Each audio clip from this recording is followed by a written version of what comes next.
The PS4 is like a 5-year-old PC and is holding back game developers.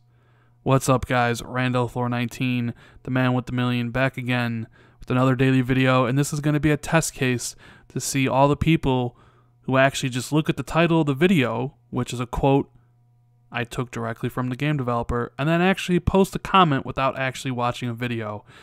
Let's see how many people actually do that, because we're going to have fun in this video. We're going to have fun with Joseph Fares, the creative director of A Way Out, and what he said today to Engadget.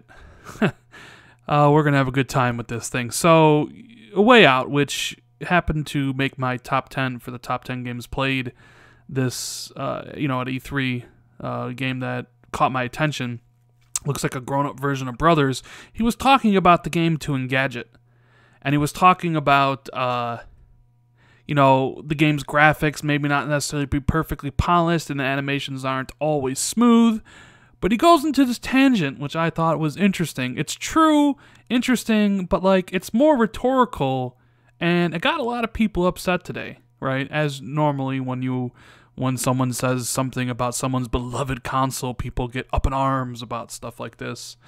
But anyways, let's talk about it. So, like I said, he was talking about how the graphics may not be perfectly polished, the animations aren't always smooth, yada, yada, yada.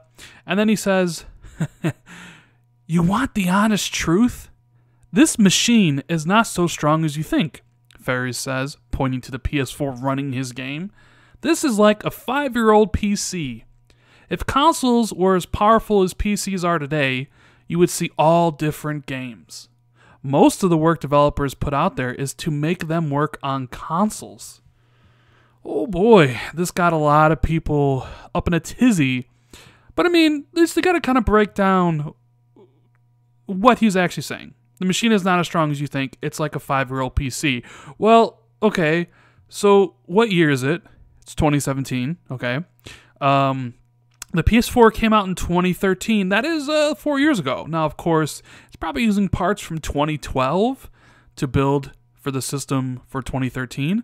Hey, that's almost 5 years. Oh my god, it is like it's almost a 5-year-old PC. Now, no mention of the Xbox. So the Xbox is probably like a 5-year-old PC too, right? And, what he says is true. If consoles were as powerful as PCs are right now, yeah, games would probably look better, games would run better, all the nines, better graphics, better animations, and things like that. But you kind of got to break down some of the stuff he says. Now, what he means, here's the thing I always get with developers and stuff when they say things like this, is that he says, this is like a 5-year-old PC. If consoles were as powerful as PCs are today, you would see all different games. What does that mean? What does he mean, all different games? Does he mean suddenly that we're going to have better AI, more adaptive AI that could flank you and do all these different things in games that you play? Are we talking more destruction in the games that we play? Or are we talking new gameplay systems that just aren't currently possible on the PS4 and Xbox One architecture? Or is he really just talking about more shiny graphics, better animations, and stuff like that? I mean, I'm not really sure. I always get this every single year, and I remember this was kind of a calling card of this gen was nothing seems new. This gen doesn't seem new compared to last gen. So I'm wondering, and he says when his quote there is basically, you would see all different games. I'm not really sure what he's trying to say there. Then again, I'm not a game developer. Maybe the systems are holding back from them doing what they want to do, but I'm not really sure.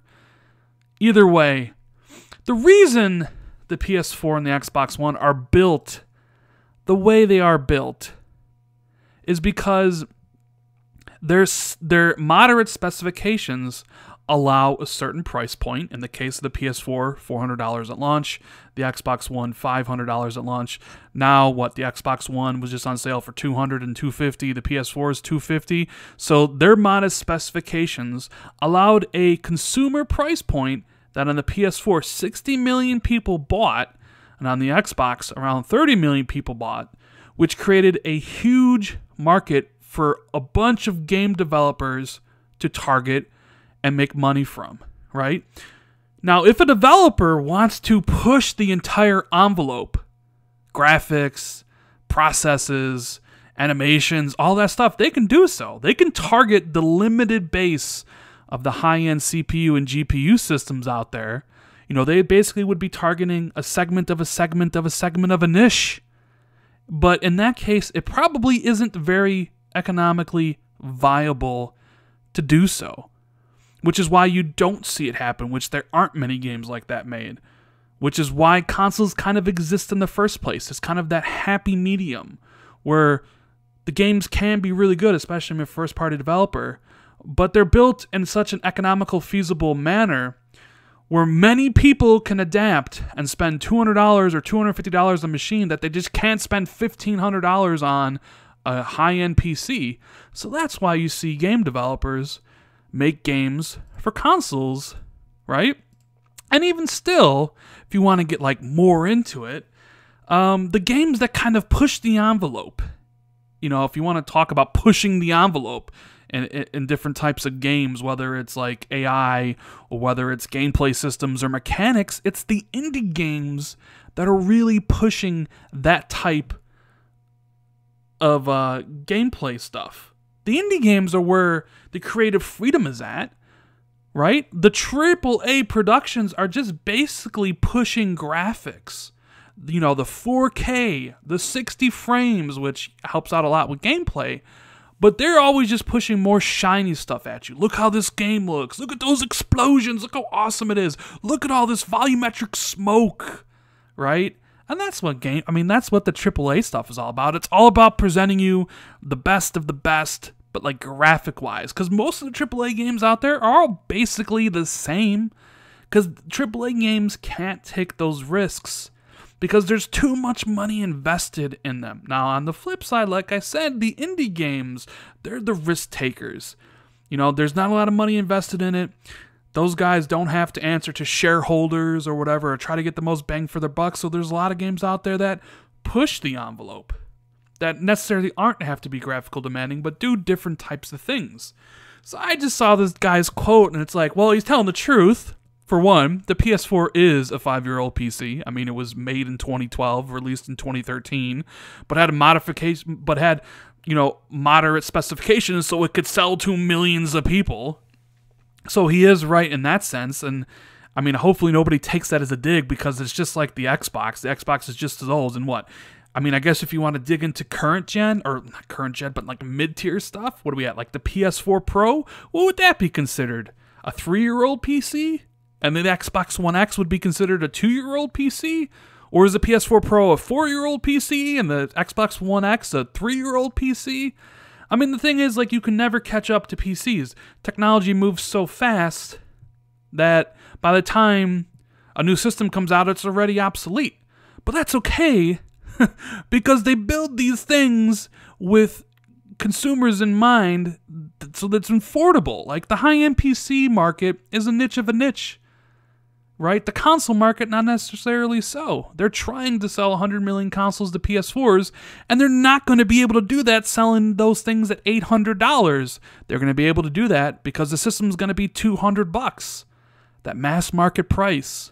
And they do that because they pack the system in with moderately priced components that go down over time. So when I saw this dude's quote, I'm like, man, I don't know why people are getting upset. I mean, this dude is kind of cocky. I mean, you saw him come out on the EA stage talking about, hey, like, our game's going to be so badass and stuff. And it's good. It's good to be cocky. It's good to feel great about your game. But what he's saying here is, I mean, it's true, but, like, it doesn't really need to be said. Yeah, the PS4 and the Xbox are old systems. Yeah, the PC is better because it's constantly updating. Would you see different types of games if consoles were as powerful as PCs? I don't know, would you? Definitely not from the AAA developers. You just would get better graphics, more explosions. You know, but I don't necessarily think the stronger the PC or consoles, the more innovation, because like I said, the indie scene with those low-resolution graphics or the 18-bit games, you know what I'm talking about? They're the ones who innovate more, so I don't think you necessarily need a freaking super rig to make totally new game experiences. So yeah, I mean, hopefully you guys listen to the video, listen to what I had to say, and comment appropriately, because this was kind of a test.